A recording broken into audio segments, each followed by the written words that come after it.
Good morning to one and all. So I am Amit Kumar Singh, PGT Economics from Kendriya Vidyalaya Sector Lines Meerut Kent. Let's discuss a pertinent topic, how to calculate national income through income method. तो हम लोग शुरू करते हैं. Previous lecture में हम लोगों ने देखा circular flow of income, prediction method. आगे हम लोगों को इसी सीरीज के अंदर नेक्स्ट लेक्चर है इनकम मेथड. तो इनकम मेथड शुरू करने से पहले मैं अगेन तुम्हें याद दिलाना चाहूँगा, इसको कॉरिलेट करते हुए सर्कुलर फ्लो ऑफ इनकम से. The same amount of money is moving in circular way. National income is calculated by 3 methods. आगे बढ़ते हैं हम लोग. तो आगे बात करते हैं हम लोग डोमेस्टिक प्रोडक्ट की. डोमेस्टिक प्रोडक्ट क्या है? It is sum total of all the goods and final goods and services produced with in a domestic territory with in a accounting year. तो उसके अंदर जो हमारे पास होते हैं 4 फैक्टर्स ऑफ प्रोडक्शन, उनको क्या मिलता है? Factor income in the form of rent, wages, interest and profit. तो हम लोग इसके अंदर इनकम मेथड कैलकुलेट करते हैं. We are considering factor income. We are not taking transfer income which is in unilateral in nature. हम लोग इसमें ट्रांसफर इनकम नहीं लेते हैं, जो कि यूनिलेटरल होती है, एक तरफा होती है, जो विदाउट किसी भी सर्विसेज के दिए बिना दी जाती है payment. Now move for components of NDP at FC. Income method से डोमेस्टिक इनकम कैलकुलेट करने के कितने कंपोनेंट्स है? तो उसको ट्रिक में याद कर सकते हैं हम लोग. इनकम मेथड के 3 part. First, compensation of employees. What do mean by compensation of employees? Total remuneration of in cash और इन काइंड. जितने भी कर्मचारियों को पारिश्रमिक मिलता है उनका कार्य करने में इकोनॉमी में, उनको टोटल जो रेम्युनरेशन मिलता है इन कैश या तो कैश की फॉर्म में या इन काइंड. ठीक है. इसको फर्दर 2 कंपोनेंट्स, 2 पार्ट्स में या 2 कंपोनेंट्स इसी के हैं, wages and salaries and social security contribution. तो कॉम्पेंसेशन ऑफ एम्प्लॉयज, कर्मचारियों को पारिश्रमिक 2 तरीके से मिलता है. 2 कौन से तरीके जरिए हैं? पहला, वेजेस एंड सैलरीज मिलेगी कैश. दूसरा, उनको इन काइंड, जैसे bonus, HRA, free medical, free house, car. ये सब चीजें क्या है? उनकी इनकम के अंदर ही. ठीक है. एक तो इन कैश जो उनको मिला, और इन काइंड का मतलब जो उन्हें एडिशन ये सब चीजें मिली.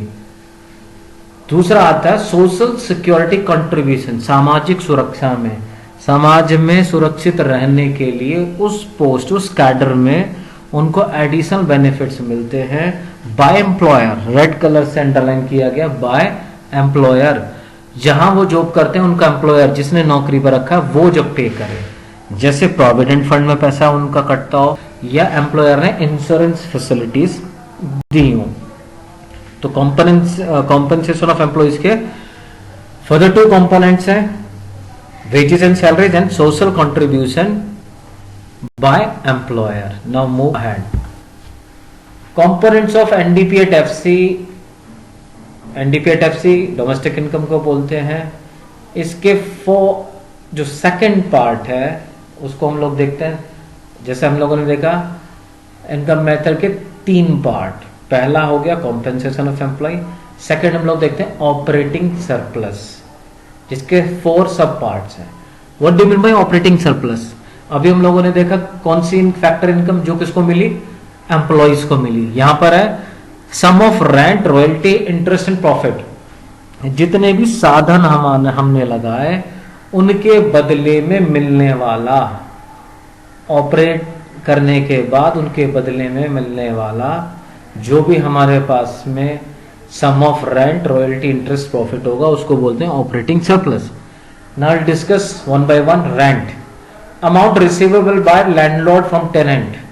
लैंडलॉर्ड को किराए पर देने के लिए मकान, जमीन जो भी प्रोडक्शन के काम आई उसके बदले में जो किराया देगा उसको रेंट. तो ये क्या हुआ? उसको जनरेट हुई फैक्टर इनकम, उसने फैक्टर दिया, लगाया. Second is royalty, amount receivable by owner for granting of leasing. यहां देखना, leasing rights of subsoil assets. कुछ उस जो उसके एसेट्स हैं, जो संपत्ति है उसको जब वो देता है, लीजिंग राइट्स हैं, उसके बदले में होने वाली, जैसे पब्लिशर की बहुत फेमस बुक है, जैसे हम लोगों ने सिर्फ खेड़ा की बुक देखी होगी हर बच्चे ने, यू कैन विन। अब जब स्टार्टिंग में उसको कुछ पेमेंट मिली होगी, जब नंबर ऑफ बुक उसकी सेल होने लगी तो सारा बेनिफिट किसको जाएगा? पब्लिशर को। तो पब्लिशर क्या होता है, नंबर ऑफ बुक सेल होने के लिए, क्योंकि उसकी लीजिंग राइट्स किसके पास में है? पब्लिशर के। तो पब्लिशर उस बुक के, यहां पर लिखा है पब्लिशर फॉर बुक किसको देगा? जिसने राइटर को। This is called royalty. किसी की जमीन के ऊपर कुछ क्या मिल गया, जैसे तेल, ऐसा कुछ सब सॉइल जो भी चीज है, गवर्नमेंट ऑफ इंडिया लेगी, उसको उसके बदले में क्या मिलेगा? Leasing rights. This is called royalty. Next, interest. Amount payable to the owners of financial assets in the protection unit. क्या चीज मिले? उन्होंने पैसा लगाया, ठीक है। दूसरा उसके अंदर क्या लगाया? कैपिटल लगाया है उन लोगों ने मशीनरी में किया इन्वेस्ट। तो उन फाइनेंशियल एसेट्स के बदले में जो प्रोटेक्शन मिलेगा अमाउंट, वो उसको बोलते हैं interest. Next is profit. The last is profit. Here it is a good chance to learn profit, and for a layman it is not easy to understand. बहुत सारे लोग जानते हैं प्रॉफिट का मतलब क्या है। अगर कोई चीज 10 रुपए की 11 में बिक गई, 1 रुपए एक्स्ट्रा में, this is profit. But in economics it is quite different. Profit equals to corporation tax. Profit आता कहां से? इट इज सम ऑफ 3 सब पार्ट्स। मान लो कोई एक पीएसयू है, वो क्या पे करेगी? कॉर्पोरेशन टैक्स, निगम कर पे किया। कहां से करेगी? जो उसने एडिशनल सरप्लस कमाया। Plus dividend. डिविडेंड कौन सा पार्ट होता है? जो डिस्ट्रीब्यूट होता है किसके बीच? जो शेयर होल्डर्स होंगे, जो भी होगा। Third, retained earning. इसी को दूसरे saving of private corporate sector भी बोलते हैं, या इसको अनडिस्ट्रीब्यूटेड प्रॉफिट। फर्दर पूरे अकाउंटिंग ईयर में वो क्या करेंगे? इसको कुछ पार्ट प्रॉफिट में से बचा के रखते हैं, किसी भी चीज में वो यूटिलाइज कर सके। इन तीनों के सम को बोलते हैं प्रॉफिट। तो ये 4 सब पार्ट हो गए ऑपरेटिंग सरप्लस। तो मैं यहां रिवाइज कराता हूं फटाफट। इनकम मेथड से कैलकुलेट करने के लिए कितने पार्ट हैं? फर्स्ट 3 पार्ट हम लोग लेके चलते हैं। 3 part. First, compensation of employee, and operating surplus. Now we are moving ahead towards the last third. Third is mixed income of self-employed. Mixed income के नाम से भी बच्चे जानते हैं इसको। Mixed income of self-employed, जो self-employed है उनकी mixed income क्या होती है? The income of self-employed people like doctor, CA, consultants, ऐसे इतने सारे लोग हैं। इनको प्रॉपर एक हम लोग अगर सिस्टमैटिक वे में लगाएं तो it is quite difficult task. तो इनकी इनकम को हम लोग मान लेते हैं मिक्स्ड इनकम, ठीक है। मिक्स्ड इनकम कैसी? जैसे डॉक्टर्स, ये कंसल्टेंट्स की। सो mix income of self employed is another factor in, एक तरह की तीसरे प्रकार की फैक्टर इनकम होती है, which is added to national income. तो रेड कलर से अंडरलाइन किया गया फॉर्मूला इन तीनों पार्ट के लिए। याद कराता हूं मैं दोबारा। इनकम मेथड के 3 part. First, compensation of employees, उसके सब पार्ट्स कितने थे? 2, wages and salaries and social security contribution. Second, हमारा ऑपरेटिंग सरप्लस, जिसके सब पार्ट थे 4, rent, interest, profit and royalty. और ये थर्ड, मिक्स्ड इनकम क्या होती है? जो सेल्फ एम्प्लॉयड के लिए, जैसे डॉक्टर सीएस को। तो एनडीपी 8FC, जिसको डोमेस्टिक इनकम या घरेलू आय बोलते हैं, उसको 3 चीजों को जोड़ के हमें प्राप्त होती है, compensation of employ plus operating surplus plus mixed income. Now move ahead. Domestic income हमें पता चल के कैसे आएगी? अगेन एनएफआई है। अब हमें नेशनल इनकम चाहिए, मींस डोमेस्टिक आगे विद इन अ बाउंड्री कितनी इनकम आ रही है, बट उस इनकम में जो टोटल इनकम रिसीव हुई उसमें एक कंफ्यूजन होगा। कौन सा? कुछ इनकम विदेशियों ने भी अर्न की होगी और कुछ ऐसी इनकम होगी जो विदेशों में इंडियंस कमा रहे होंगे, फैक्टर इनकम। यहां पर ध्यान देना है, नेशनल इनकम इज व्हाट?